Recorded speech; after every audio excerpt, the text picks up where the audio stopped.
अस्सलामु अलैकुम वरहमतुल्लाहि वबरकातुहू। मोहतरम नाज़रीन, हमारे इस प्रोग्राम सीरत सहाबा में एक बार फिर आपका खैर मकदम है। क्या आप उस सहाबी को जानते हैं जो सहाबी अल्लाह के नबी सल्लल्लाहु अलैहि वसल्लम के ज़माने में अजान दिया करते थे? मैं समझता हूँ कि हर मुसलमान बच्चा भी जानता है और उस सहाबी का नाम बता सकता है। वो हैं हजरत बिलाल रज़ी अल्लाह ताला। हजरत बिलाल को ये मकाम और शर्फ हासिल है नाज़रीन कि उन्हें नबी करीम सल्लल्लाहु अलैहि वसल्लम के ज़माने में अजान देने की ड्यूटी मिली थी और वो लोगों को नमाज के लिए बुलाया करते। अब आइए हम हजरत बिलाल रज़ी अल्लाह ताला की जिंदगी को देखते हैं। हजरत बिलाल गुलाम है, अरब के मक्के के एक मशहूर खानदान बनु जुमह के ये गुलाम है। और गुलामों की जिंदगी कैसी होती है ये हमें और आपको बताने की जरूरत नहीं है। उस जमाने के माहौल में गुलामों के क्या हालात थे ये हम सब अच्छी तरीके से जानते हैं। हजरत बिलाल गुलामी की जिंदगी गुजार रहे हैं। एक गुलाम को जो राइट्स और जो हुकूक उस मुआशरे में और सोसाइटी में मिले थे वो हजरत बिलाल को भी हासिल थे। उसी दौरान हजरत बिलाल रजी अल्लाह ताला अन्हु को ये मालूम होता है कि मक्के की सरजमीन पर मोहम्मद नाम के कोई शख्स हैं जो बहुत सच्चे हैं, बहुत अमानतदार हैं और उन्होंने दीन की तरफ लोगों को, मजहब की तरफ लोगों को बुलाना शुरू किया है। वो ये कहते हैं हम इबादत करें तो सिर्फ अल्लाह की करें। हजरत बिलाल अपने मालिकों के बीच में, अपने आकाओं के बीच में अक्सर मोहम्मद रसूलुल्लाह का जिक्र सुनते हैं। मोहम्मद सल्लल्लाहु अलैहि वसल्लम की बुराई भी करते हैं लेकिन उनकी सच्चाई की तारीफ भी करते हैं, उनके कैरेक्टर और अखलाक की तारीफ भी सुनते हैं। तो हजरत बिलाल आखिर में मजबूर हो जाते हैं कि कुछ न कुछ तो है कि जिसकी वजह से उनका इनकार करने के बावजूद उनका दुश्मन भी उनके कैरेक्टर और अखलाक की तारीफ करता है। बिल आखिर हजरत बिलाल रजी अल्लाह ताला अन्हु जनाबे मोहम्मद रसूलुल्लाह सल्लल्लाहु अलैहि वसल्लम के ऊपर ईमान ले आते हैं और कलमा शहादत पढ़ लेते हैं। और कलमा क्या पढ़ते हैं, वो अपनी जिंदगी में मुसीबतों का एक दरवाजा खोल देते हैं। वो खानदान, जिस खानदान के वो गुलाम थे, पूरा खानदान और खास तौर से उस खानदान का एक फर्द उमैया बिन खल्फ इनको इतनी तकलीफें देता था कि मैं समझता हूं कि अगर किसी जानवर को भी वो तकलीफ दी जाए तो जानवर भाग जाए।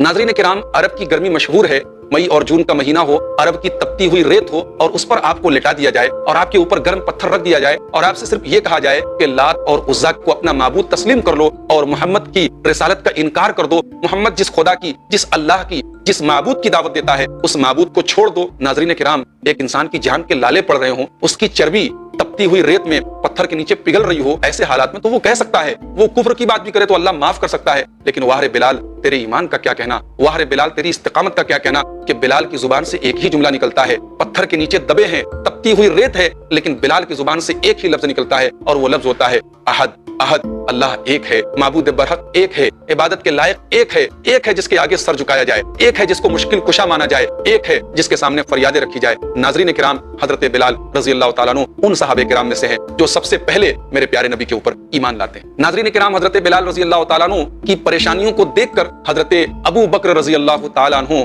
इनको खरीद कर आजाद कर देते हैं। कुरान करीम में अल्लाह तबारक व तआला ये आयत नाजिल कर देता है, वमा लिअहदिन इंदहु मिन निअमतिन तुजज़ा, यानी मेरे उस बंदे ने अपना कोई एहसान चुकाने के लिए नेकी नहीं की कि कोई बिलाल का एहसान था उसके ऊपर इसलिए उसने नेकी। वमा लिअहदिन इंदहु मिन निअमतिन तुजज़ा, किसी का बदला चुकाने के लिए मेरे बंदे ने ये काम नहीं किया। इल्ला इब्तिगा वजहि रब्बिहिल आला, मेरे बंदे ने अपने रब को, अपने अल्लाह को, अपने परवरदिगार को खुश करने के लिए ये काम किया। वलसौफ यरज़ा, वो रब उनके इस अमल से जरूर खुश होगा। नाज़रीन किराम, मुफस्सिरीन किराम लिखते हैं कि ये आयत करीमा हजरत अबू बकर के बारे में नाजिल हुई जब उन्होंने हजरत बिलाल रजी अल्लाह ताला अन्हु को आजाद किया। नाज़रीन, हजरत बिलाल एक गुलाम थे लेकिन इस्लाम ने उनको ये इज्जत दी कि हजरत उमर फारूक जैसा सहाबी हजरत बिलाल के बारे में कि आतका सैयदना अबू बकरिन सैयदना बिलाल, यानी हमारे आका, हमारे सरदार अबू बकर ने हमारे सरदार बिलाल को आजाद किया। यानी अबू बकर भी सरदार, आजाद करने वाला भी सरदार और जिसको आजाद किया गया वो भी सरदार। ये है इस्लाम कि जिसने गुलामी की बंदिशों को मिटाया। आज दुनिया अगर गुलामी से पाक है तो नाज़रीन इसमें इस्लाम का बहुत बड़ा रोल है। इस्लाम ने दुनिया से गुलामी को खत्म करने में एक बहुत अहम रोल अदा किया है। इस्लाम ने ही वो बुनियादें कायम की हैं जिन बुनियादों पर आगे चलकर दुनिया से गुलामी का खात्मा हुआ। बिलाल गुलाम थे लेकिन आज अल्लाह के नबी के खास सहाबी हैं। अल्लाह के नबी जहां भी तबलीग करने के लिए जाते हैं अल्लाह के नबी सल्लल्लाहु अलैहि वसल्लम के साथ बिलाल हबशी जरूर मौजूद हैं। ये काले कलूटे हैं, ये हबशा के रहने वाले हैं लेकिन इनका दिल इतना पाक और साफ है कि अल्लाह के नबी सल्लल्लाहु अलैहि वसल्लम इनके पाँव की आहट जन्नत में सुनते हैं। जी हाँ नाज़रीन, हजरत बिलाल के पैरों की आहट जन्नत में अल्लाह के नबी सुनते हैं। सही बुखारी की रिवायत है, अल्लाह के नबी कहते हैं कि मैंने जन्नत में बिलाल के पैरों की आहट सुनी। और मुस्नद अहमद की रिवायत में है कि अल्लाह के नबी ने हजरत बिलाल से पूछा कि ऐ बिलाल,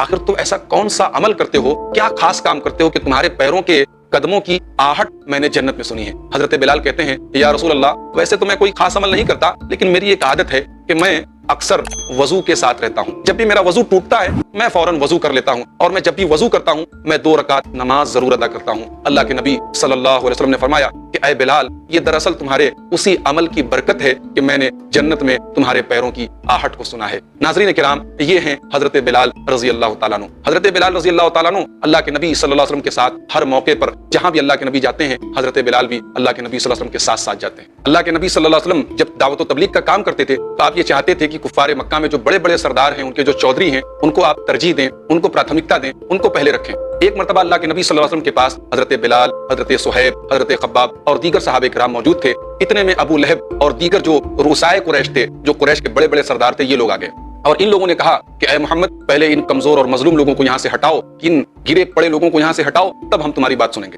اللہ کے نبی صلی اللہ علیہ وسلم نے اس امید میں کہ اگر یہ لوگ ایمان لے آئے تو اسلام کو زیادہ فائدہ ہوگا اور ان کا ایمان لانا ہمارے لیے زیادہ اہم ہے, یہ لوگ تو پہلے ہی ایمان لا چکے ہیں, اللہ کے نبی صلی اللہ علیہ وسلم نے ان صحابہ کرام سے وہاں سے چلے جانے کو کہا اور پھر بیٹھ کر ان کو اسلام کی تبلیغ کرنے لگے. اللہ کے نبی صلی اللہ علیہ وسلم کا یہ انداز بھی اللہ تبارک و تعالیٰ کو پسند نہیں آیا اور اللہ نے اپنے نبی کو ایک بڑے پیار کے انداز میں اپنے نبی کو ڈانٹ پلائی. اور اللہ نے قرآن کریم میں فرمایا کہ وَلَا تَطْرُدِ الَّذِينَ يَدْعُونَ رَبَّهُمْ بِالْغَدَاةِ وَالْعَشِيِّ يُرِيدُونَ وَجْهَهُ. اے نبی, آپ ان لوگوں کو دور مت کیجیے, ان لوگوں کو دھتکاریے مت, ان لوگوں کو بھگائیے مت جو اپنے رب کو یاد کرتے ہیں صبح و شام. اور مقصد کیا ہے؟ يُرِيدُونَ وَجْهَهُ, وہ اپنے رب کی رضامندی طلب کرتے ہیں, اپنے رب کو خوش کرنا چاہتے ہیں. ناظرین کرام, قرآن کریم کی اس آیت نے جہاں اللہ کے نبی صلی اللہ علیہ وسلم کو ایک پیغام دیا, وہیں حضرت بلال, حضرت صہیب اور دیگر صحابہ کرام کا مقام اور مرتبہ بیان کیا قرآن کریم کی اس آیت نے, اور ان کے بارے میں اللہ تبارک و تعالیٰ نے یہ ان کی فضیلت بتائی کہ وہ لوگ صبح و شام اللہ تبارک و تعالیٰ کو یاد کرتے ہیں. ناظرین کرام, حضرت بلال رضی اللہ تعالیٰ عنہ اسی طریقے سے اللہ کے نبی صلی اللہ علیہ وسلم کے ساتھ ساتھ اٹھتے بیٹھتے اور اللہ کے نبی کا ساتھ دیتے. اللہ کے نبی اگر مکے کی آبادی کے باہر بھی کہیں تبلیغ کرنے کے لیے جاتے تو حضرت بلال آپ کے ساتھ ساتھ جاتے, قدم بقدم اللہ کے نبی کے یہ ہم نشین ہوتے, یہاں تک کہ اللہ تبارک و تعالیٰ نے اپنے نبی کو مدینہ ہجرت کرنے کا حکم دیا. اللہ کے نبی صلی اللہ علیہ وسلم کے جانے کے پہلے ہی حضرت بلال مدینہ پہنچ جاتے ہیں, اور جب اللہ کے نبی صلی اللہ علیہ وسلم مدینہ پہنچتے ہیں تو حضرت بلال ہر قدم پر اپنے نبی کا ساتھ دیتے ہیں اور اپنے نبی کے لیے اپنا سب کچھ نچھاور کرنے کے لیے تیار رہتے ہیں. ناظرین کرام, حضرت بلال رضی اللہ تعالیٰ عنہ کو جو اصل مقام اور جو اصل ان کو منقبت حاصل ہے وہ یہ ہے کہ وہ مؤذن رسول ہیں. اللہ کے رسول صلی اللہ علیہ وسلم کے زمانے میں وہ اذان دیا کرتے تھے. کیا آپ جاننا چاہیں گے یہ اذان کا سلسلہ شروع کب ہوا؟ یہ اذان آخر آئی کہاں سے؟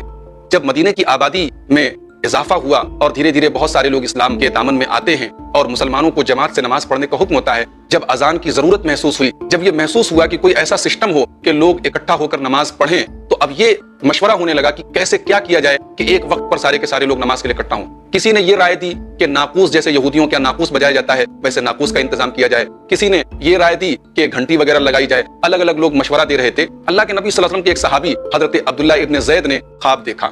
خواب کیا دیکھا کہ ایک آدمی ناقوس لے کے جا رہا ہے, ایک آدمی کے ہاتھوں میں ناقوس ہے. حضرت عبداللہ ابن زید نے کہا کہ بھائی تم یہ ناقوس مجھے بیچو گے؟ اس آدمی نے کہا کیوں؟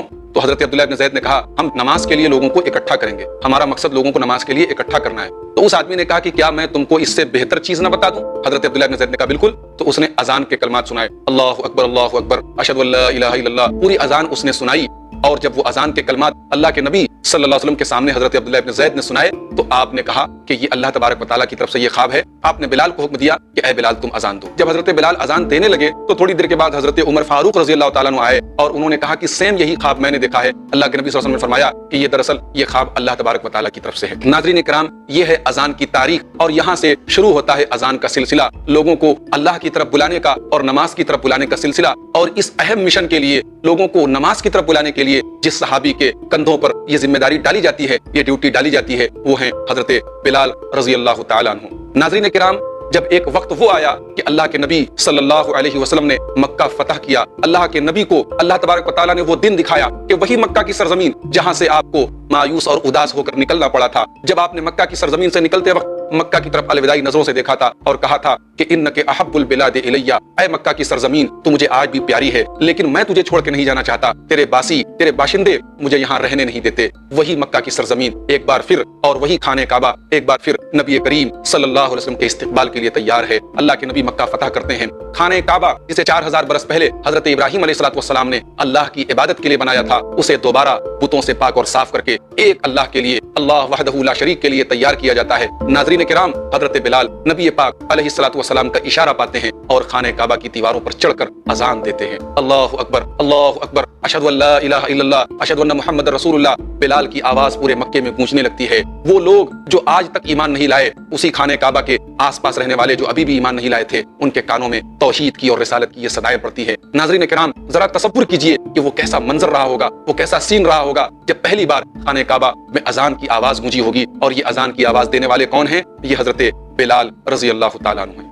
नाज़रीन किराम, अल्लाह के नबी सल्लल्लाहु अलैहि वसल्लम की पूरी हयात मुबारका में हजरत बिलाल इस ड्यूटी को निभाते रहे। लेकिन जब अल्लाह के प्यारे नबी सल्लल्लाहु अलैहि वसल्लम इस कायनात से कूच कर जाते हैं, जब आपका इंतकाल हो जाता है, जब आप रहलत फरमाते हैं, तो हजरत बिलाल रजी अल्लाह तआला अन्हु को अजान देने में लुत्फ नहीं आता। जब वो अजान देने के लिए खड़े होते हैं और अशहदु अन्ना मुहम्मद रसूलुल्लाह पर पहुंचते हैं, तो उनकी आंखों में बेख्तियार आंसू आ जाता है। उनको अपने प्यारे रसूल याद आ जाते हैं। हजरत अबू बकर से हजरत बिलाल अपने जज्बात का इजहार करते हैं और कहते हैं कि ऐ अमीरुल मोमिनीन, मुझे अभी जिम्मेदारी से हटा दीजिए, मैं अभी जिम्मेदारी को नहीं संभाल सकता, अब मुझे अजान देने का मेरा दिल नहीं चाहता। हजरत अबू बकर रजी अल्लाह तआला अन्हु उनके ऊपर दबाव डालते हैं। हजरत बिलाल आखिर में ये कहते हैं कि क्या आपने मुझको अपने लिए आजाद किया था या अल्लाह के लिए आजाद किया था? अगर अपने लिए आजाद किया था तो मैं आज तैयार हूं अजान देने के लिए, लेकिन अगर आपने अल्लाह के लिए आजाद किया था तो मुझे छोड़ दीजिए। हजरत अबू बकर कहते हैं, नहीं, मैंने तुमको अल्लाह के लिए आजाद किया था। हजरत बिलाल मदीना की सरजमीन छोड़कर मुल्क शाम चले जाते हैं और वहीं गुमनामी की हालत में नाज़रीन किराम इंतकाल कर जाते हैं। हजरत बिलाल की पर्सनालिटी, उनकी शख्सियत हमें कोई मामूली शख्सियत लग रही होगी, लेकिन यकीनन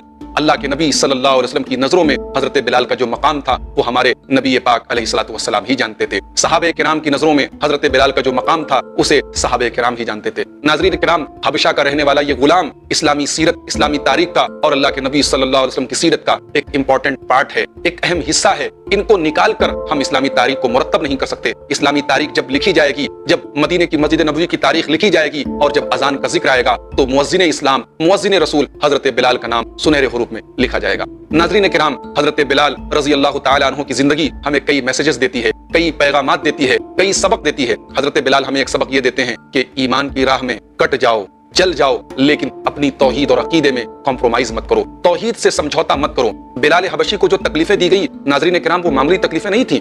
हम और आप शायद उसका अंदाजा ना लगा पाएं। तपती हुई रेत पर हमें कभी लेटने का इत्तेफाक नहीं हुआ है, कभी हमारे ऊपर गर्म पत्थर नहीं रखा गया है और कभी इस सिचुएशन में हमसे तौहीद को छोड़ने का मुतालबा नहीं किया गया है। लेकिन बिलाल हबशी उस हालत में भी अहद अहद का नारा लगाकर, अहद अहद की आवाज लगाकर हमें और आपको ये पैगाम देते हैं कि तौहीद से बड़ी कोई दौलत नहीं। और बकौल अल्लामा इकबाल, तौहीद की अमानत सीनों में है हमारे, तौहीद की अमानत सीनों में है हमारे, आसान नहीं मिटाना नामो निशा हमारा। नाज़रीन किराम, हजरत बिलाल रजी अल्लाह तआला अन्हु की जिंदगी में हमें दूसरा सबक ये मिलता है कि हमने जब अपने नबी को नबी माना तो फिर हमारी जिंदगी का एक एक कदम, हमारी जिंदगी की एक एक सांस अपने नबी के राह के लिए वक्फ हो जानी चाहिए। आज कितने मुसलमान ऐसे हैं, बज़ाहिर मोहब्बत रसूल के दावेदार हैं, बज़ाहिर हुब्बे रसूल के दावेदार हैं, लेकिन उनकी जिंदगियों में रसूल की सीरत नहीं है। उनका लिबास, उनका चाल चलन, उनका तौर तरीका, उनकी पूरी जिंदगी आप उठा के देखिए, अल्लाह के नबी की सीरत से बिल्कुल दूर हैं। नाज़रीन किराम, हजरत बिलाल को देखिए कि बिलाल कमजोर हैं, ज़ईफ हैं। हजरत बिलाल माली एतबार से भी कमजोर हैं और गुलामी की जिंदगी गुजारने के बाद इस्लाम के दामन में आए हैं, लेकिन अल्लाह के नबी की सोहबत से फायदा उठाते हैं, अल्लाह के नबी के साथ साथ रहते हैं और अल्लाह के नबी की सीरत से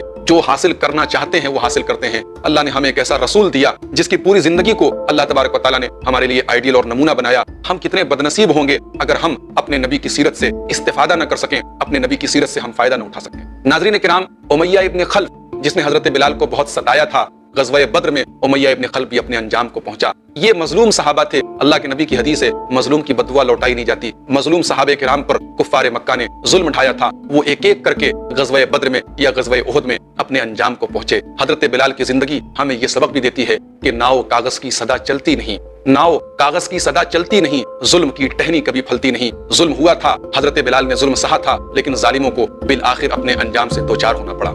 नाज़रीन किराम, हजरत बिलाल ने हमें एक बेहतरीन अमल बताया कि अगर हम उस अमल को करें तो वही मनक़बत और वही मकाम हमें भी हासिल हो सकता है जो हजरत बिलाल को हासिल हुआ। हजरत बिलाल ने हमें सबक दिया कि हम बावजू रहा करें। हजरत बिलाल हमेशा बावजू रहते थे, वजू टूटा फौरन वजू कर लिया, और जब भी वजू करते थे तो 2 रकात नमाज तहियतुल वजू की अदा कर लेते थे। और ये 2 रकात तहियतुल वजू की नमाज की ये फजीलत है कि अल्लाह के प्यारे नबी सल्लल्लाहु अलैहि वसल्लम हजरत बिलाल के कदमों की आहट को जन्नत में सुनते हैं। नाज़रीन किराम, हजरत बिलाल रजी अल्लाह तआला अन्हु की जिंदगी से हमें एक सबक और मिलता है कि मोहम्मद से वफा तूने तो हम तेरे हैं। ये जहां चीज है क्या, लौह कलम तेरे हैं। मोहम्मद रसूलुल्लाह से जो वफादारी کا وعدہ کیا تھا، حضرت بلال نے تا حیات اس وعدے کو نبھایا۔ جب نبی کائنات صلی اللہ علیہ وسلم کا انتقال ہو گیا اور حضرت بلال جب اذان دینے کے لیے کھڑے ہوتے ہیں تو وہ اپنے اوپر کنٹرول نہیں کر پاتے ہیں، انہیں اپنے نبی کی یاد آتی ہے اور بالآخر وہ اذان کی یہ ذمہ داری چھوڑ دیتے ہیں۔ حضرت بلال رضی اللہ تعالیٰ عنہ ہمیں اور آپ کو یہ پیغام بھی دیتے ہیں کہ اذان ایک بہت ہی عظیم منصب اور ایک عظیم ڈیوٹی اور ذمہ داری ہے۔ اس کو جو لوگ حقیر سمجھتے ہیں در حقیقت ان کا دماغ خراب ہے، ان کی عقل میں فطور ہے۔ ناظرین کرام، حضرت بلال رضی اللہ تعالیٰ عنہ کی زندگی سے ہمیں ایک اور سبق ملا کہ اسلام نے مساوات کا جو درس دیا ہے، انسانی برابری کا جو درس دیا ہے، وہ حضرت بلال کی شکل میں ہمیں نظر آتا ہے۔ بلال ایک غلام تھے لیکن اسلام نے ان کو جو مقام دیا کہ حضرت عمر فاروق رضی اللہ تعالیٰ عنہ جیسا انسان یہ کہتا ہے ہمارے آقا حضرت ابو بکر نے ہمارے آقا بلال کو آزاد کیا۔ ابو بکر بھی آقا ہیں، بلال بھی آقا ہیں، اور یہ کہنے والے کون ہیں؟ یہ حضرت عمر فاروق رضی اللہ تعالیٰ عنہ ہیں۔ ناظرین کرام، آپ اس سے اندازہ لگائیے کہ حضرت عمر فاروق کی نظروں میں اور صحابہ کرام کی نظروں میں بلال رضی اللہ تعالیٰ عنہ کا کیا مقام تھا۔ آج جو دنیا سے غلامی کا خاتمہ ہوا ہے، ناظرین کرام، اس میں اسلام کا بہت بڑا رول ہے۔ اسلام نے انسانی مساوات کا جو درس دیا تھا وہ بے نظیر ہے۔ اللہ تبارک و تعالیٰ نے قرآن کریم میں فرمایا یا ایھا الناس انا خلقناکم من ذکر و انثی وجعلناکم شعوبا وقبائل لتعارفوا، اے لوگو، اے دنیا کے انسانوں، ہم نے تم کو ایک مرد آدم اور ایک عورت حوا سے بنایا، اور ہم نے تم کو مختلف قبیلوں اور مختلف برادریوں میں اس لیے بنایا تاکہ تم ایک دوسرے کو پہچانو۔ اس کا مقصد یہ نہیں ہے کہ تم ایک دوسرے سے اعلیٰ اور اونچے ہو۔ ان اکرمکم عند اللہ اتقاکم، تم میں سب سے عزت والا وہ ہے جو سب سے زیادہ تقوی والا ہو۔ ناظرین کرام، آپ اسلام کے احکامات دیکھیے کہ اگر آپ نے قسم کھا کے قسم توڑ دیا، کفارے میں غلام آزاد کیجیے۔ آپ نے روزے کی حالت میں اپنی بیوی کے ساتھ جمع کر لیا، کفارے میں آپ غلام آزاد کیجیے۔ یعنی جتنے کفارے ہیں، زیادہ تر کفاروں میں آپ کو غلام آزاد کرنے کی صورت ضرور نظر آئے گی۔ یہ دراصل غلامی کو ختم کرنے کی شروعات ہے جو اسلام نے کی تھی، اور آج اسی کا نتیجہ ہے کہ دنیا سے غلامی کا خاتمہ ہو چکا ہے۔ ناظرین کرام، حضرت بلال رضی اللہ تعالیٰ عنہ ایک معمولی غلام تھے، لیکن اسلام نے ان کو رہتی دنیا تک کے لیے سیرت نبوی کا ایک جزو لا ينفق بنا دیا۔ نبی کریم صلی اللہ علیہ وسلم کی جب بھی سیرت کو یاد کیا جائے گا، مؤذن رسول حضرت بلال کو دنیا ضرور یاد کرے گی۔ ہم اللہ تبارک و تعالیٰ سے دعا کرتے ہیں، اللہ تبارک و تعالیٰ ہمیں حضرت بلال کے جیسی استقامت اور ان کے جیسا ایمان ہم سب کو نصیب فرمائے، اور ہمیں ان کے نقش قدم